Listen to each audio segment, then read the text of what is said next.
Okay, shall I set the scene? Yes. So basically, went to this guy called Vernon Rose, who's a Romany storyteller, who travelled around in a boat-up wagon, in Ireland for like 20 years or something like that. And basically, this is a section of his life story, and it's like a story within a story. So he's retelling this moment where he was sitting around with all these gypsies, and the great-great-grandmother, like the wise woman of the group, she sat all the children down and told them a story around the fire, hence the recreation here. And My fine sons and daughters, she said, I shall just light my stone pipe again, and then I shall tell you a story about a coat. Call the little ones, and they can listen as well. The children were called from their various games, and they gathered around the fire as close as they could to Nation, all feeling very grown up and important. Young Wester had picked up his dad's pipe from beside the box where he sat and had lit it up with a twig from the fire. "'Ere, keep an eye on young Wester, Tom, he's got your swiggler a-going," said Annie. "Get out of it," said Tom, snatching his pipe back. Wester ran off behind Nation, laughing.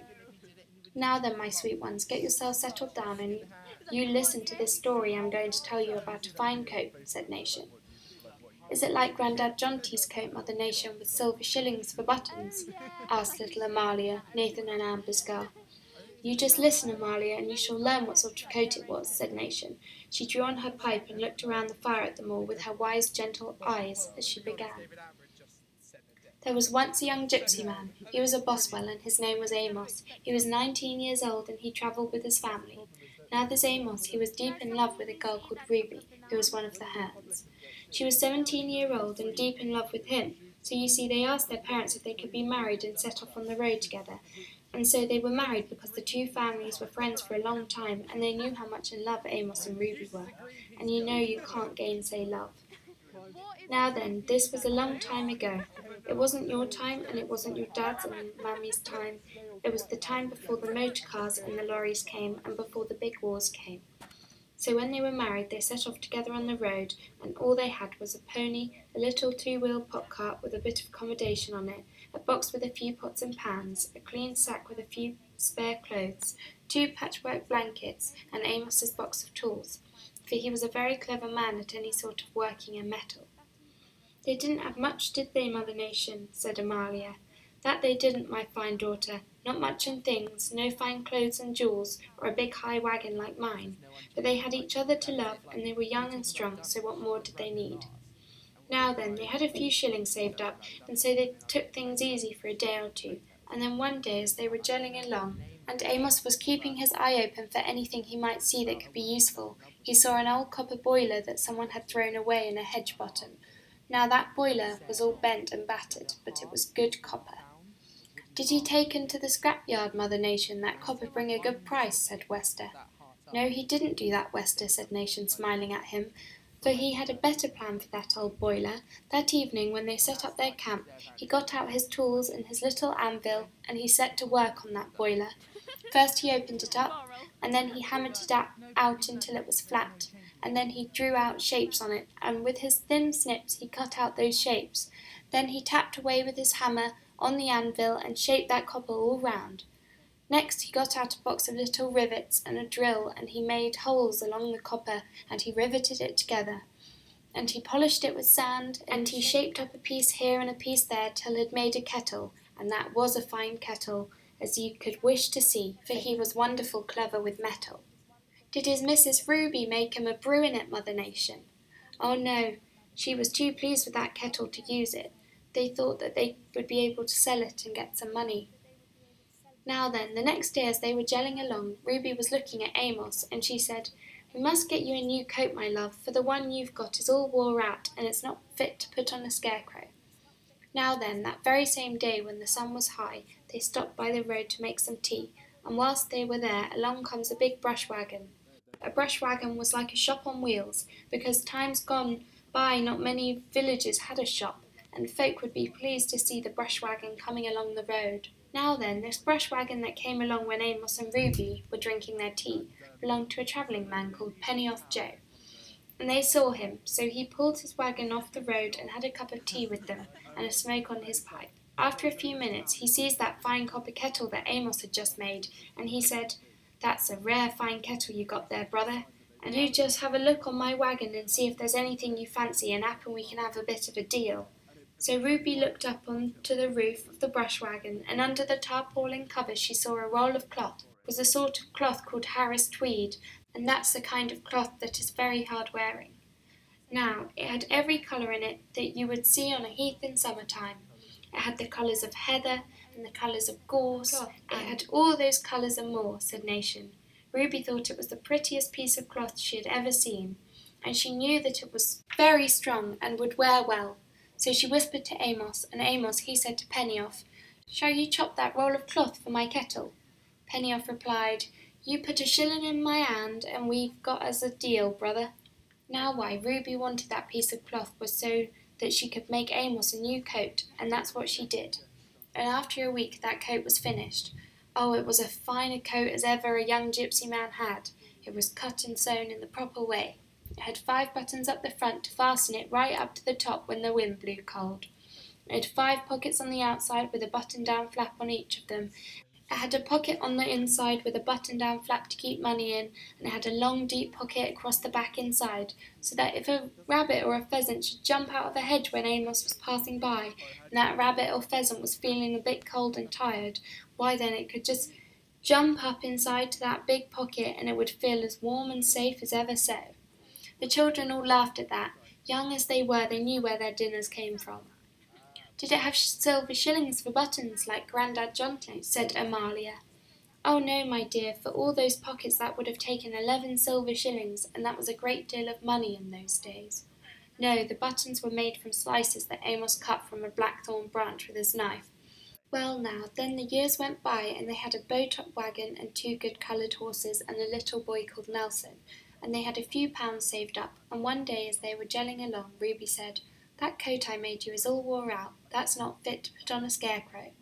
So they bought a new coat for Amos, but he said, "Don't throw that old coat away, for that's the coat you made from the cloth that we chopped for the kettle I made when we were wed." So Ruby cut what good cloth was left in that old coat and made it into a waistcoat, and he put it on. Well, more years went by, and they had a bright painted wedding wagon and 2 good coloured horses and a little girl called Ruth. And one day they were jelling along, and Ruby looked at Amos, and she said, "That waistcoat I made you is all wore out. That's not fit to put on a scarecrow." So they bought a new waistcoat for Amos, but he said, "Don't throw that old waistcoat away, for that's the waistcoat you made from the coat that you made from the cloth that we chopped for the kettle I made when we were wed." So Ruby cut what good cloth was left in the waistcoat, and she made it into a cap, and he put it on. By now the children, who loved the story, were beginning to see the way this one was going, and they were getting ready to join in the parts they could remember, for not being able to read or write much, they relied on their memories, which were very sharp. "More years went by, didn't they, Mother Nation?" said little Victoria, who was Noah and Freedom's granddaughter.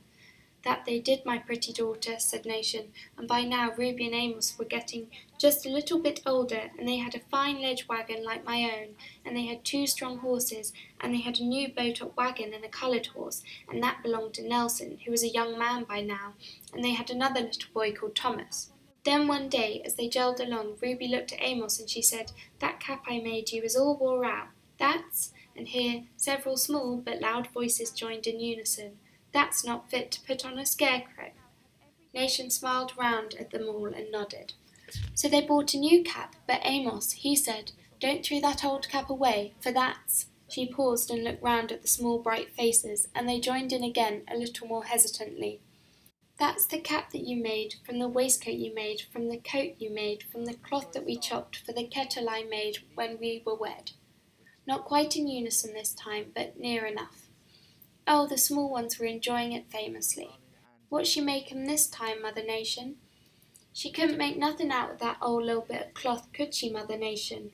"Oh, but she could," said Nation. "Yes, she could indeed, and I'll tell you what she made. She cut that little bit of good cloth that was left in that cap, and she took the button from the top of the new cap, and she covered it neatly with the last little bit of good cloth, and sewed it onto the new cap, and Amos put it on." "And is that the end of the story, Mother Nation? And can we have another one?" "Oh no, my little one, that's not the end of the story at all. For you see, after some more summers and winters had come and gone, why, Nelson was married to a beautiful gypsy girl called Lily, and they had a little boy called Tommy, and Ruth was 19 and she was married to a gypsy man called Gabriel, and they had a little girl called Belle, and they all travelled together. So there was the big ledge wagon and 2 bow-top wagons and a trolley with an accommodation on it. They had 6 good horses between them and 4 lurchers and so many bantams they had lost count. And was they jelling along the road one day? Said Athalia, getting ahead of the story. No, my fine daughter, they were all sitting around the fire one fine clear evening in the spring of the year. They were camped on a good common, and Ruby, who was by then going a bit grey in the hair, but was still a very beautiful lady, said to Amos, and he was turning grey as well, "That old button I made for the top of your cap is all wore out. It's not fit to put on a scarecrow." Amos took up the cap and looked at the button, and it was true. It was all wore out. He picked at the button, and all that was left covering it were 3 little strands of wool that were the colour of a heath in the summer.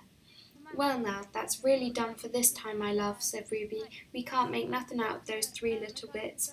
You'd best throw them away and we'll get you a new cap, button and all."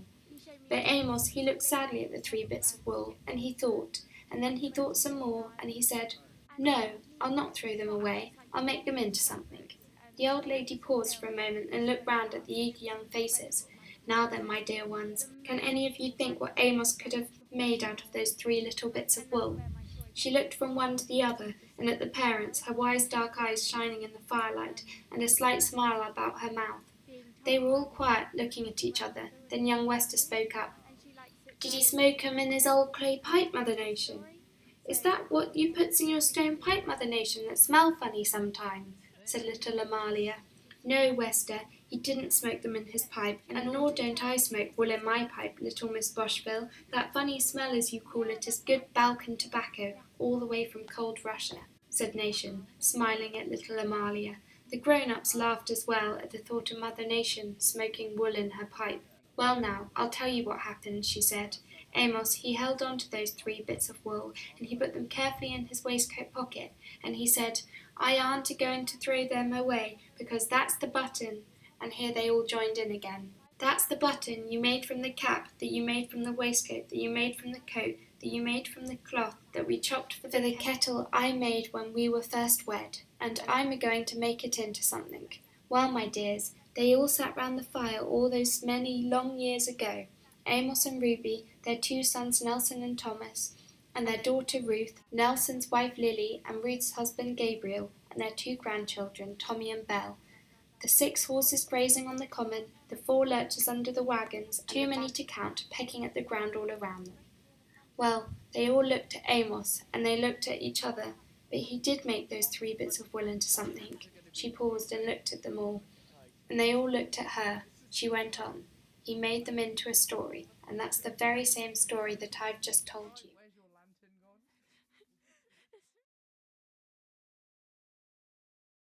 Good boys, good Are boys. we allowed to swear? Yeah, of course we are. Oh, okay, cool. Awesome. Here comes my story. Fuck!